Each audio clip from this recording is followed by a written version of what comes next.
Very good morning, dear students. Today we will start with the second part of the chapter covering Election Commission of India.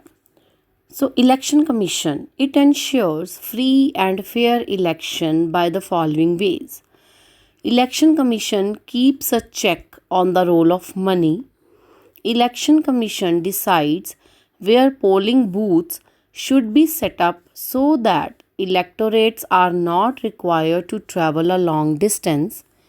Election Commission ensures that only those persons cast their vote who are entitled to it. Election Commission orders a fresh election in a constituency or a polling booth if malpractices has vitiated the electoral process. Election Commission also prepares a code of conduct for all political parties and independent candidates who are contesting elections. So these are all the functions performed by Election Commission for ensuring free and fair elections. Next is its composition. It is headed by Chief Election Commissioner CEC and assisted by other election commissioners. CEC act as a chairman of Election Commission, and at present it is a three-membered body. So in this, one is Chief Election Commissioner and there are two other election commissioners who will be helping him in the free and fair conduct of elections. So you must remember that Chief Election Commissioner is assisted by other two election commissioners. So this is the composition, and please note down with you as it is one of the question, important one. Then appointment, how they are appointed. Chief Election Commissioner and other election commissioners, two other election commissioners, they are appointed by the President. Please note it with you. And President may also appoint regional commissioners to assist the Election Commission. Election Commission को assist करने के लिए President has the power to appoint regional commissioners also who will be assisting the Election Commission. So Election Commission basically it is responsible to hold free and fair elections, and it is an independent autonomous body. Then tenure. In this, you just need to remember that tenure is for 6 years. Like ECE and other election commissioners, they hold the office for the term of 6 years, and either they attain the age of 65 years, whichever is early. So as accordingly, they will be leaving their post. Their salary is equal to the salary of Supreme Court. After retirement, they also get pension. And so all the decisions which will be taken according to the opinion of majority in case there is difference in opinion among CEC and other ECs. So here you need to remember only that the election commissioners, they hold the office for the term of 6 years, or they need to vacate the office if they attain the age of 65 years. Means 6 years की term पूरी होने से पहले if he attain the age of 65 years, then he will vacate the office. Means he is get retired, and their salary is equal to the salary of Supreme Court.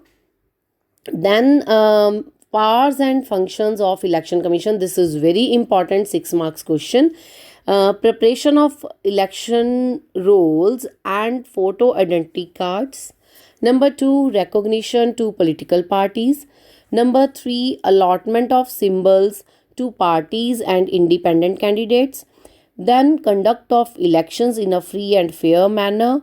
And then ensuring free and fair elections. Conduct of elections means what will be the code of conduct the people who are contesting elections they will be following.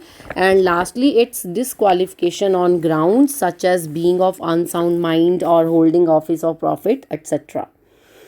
Then conduct of election means election procedure mein what is the code of conduct. Number 1, it's announcement of elections. Then nominations, scrutiny of nominations, publication of list and election campaigning, the polls, and last is counting of votes and declaring results. Then allotment of symbols to parties and independent candidates. Suppose in one coming elections, some independent candidates, they also contest elections who are above 18 years, and they have the right to contest elections. This is your political right. So getting symbol means allotment of symbol to the party or the independent candidate is also the duty of the election commission. So basically this is done because illiterate masses are there, they cannot read the names or they cannot identify the person, but they can identify the symbol. Like everyone knows that hand, palm is the symbol of Congress, and there's a lotus symbol of BJP, and there are other symbols also which people can recognize easily. And even at the time of campaigning also, it is very easy for the masses, especially for the illiterate masses, to know which symbol is there for which party, and they can make their opinion to whom they want to vote. Now, by watching this video about this topic, it will be more clear to you. So dear students, please watch the video very carefully and try to take out the notes wherever you need to pen down. Democracy in the world. Evidently, the largest democratic electoral exercise in the world is also conducted here. Let us find out how it is done. Elections are held at regular intervals to select representatives of the people. Through elections, people can also reject the representatives who had been chosen in the previous election if they are not satisfied with their performance. When elections are held across the country to elect representatives to the national lawmaking body, that is, the parliament, they are known as general elections. When elections are held to elect representatives to the state lawmaking body, they are known as assembly elections. Sometimes, by-elections are held between two regular elections in order to select a new representative. By-elections take place when the representative already chosen in regular elections is unable to function properly in that capacity anymore due to some reason. For the general elections, our country has been divided into 543 territorial divisions known as constituencies. People residing in a constituency elect one person from among different candidates who represent them in the Lok Sabha, which is the lower house of the parliament.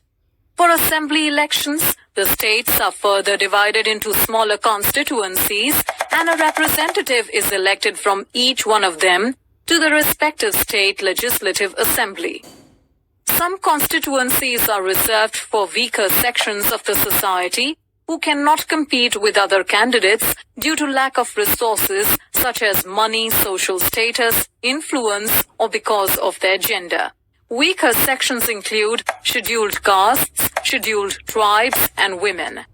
The makers of the Indian Constitution came up with a system of reserved constituencies for adequate representation of the weaker sections. In reserved constituencies, only candidates belonging to a particular weaker section can participate in and contest the elections. This makes the system of elections more representative and more democratic.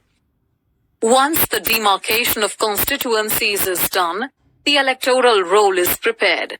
The electoral roll is commonly known as the voters' list.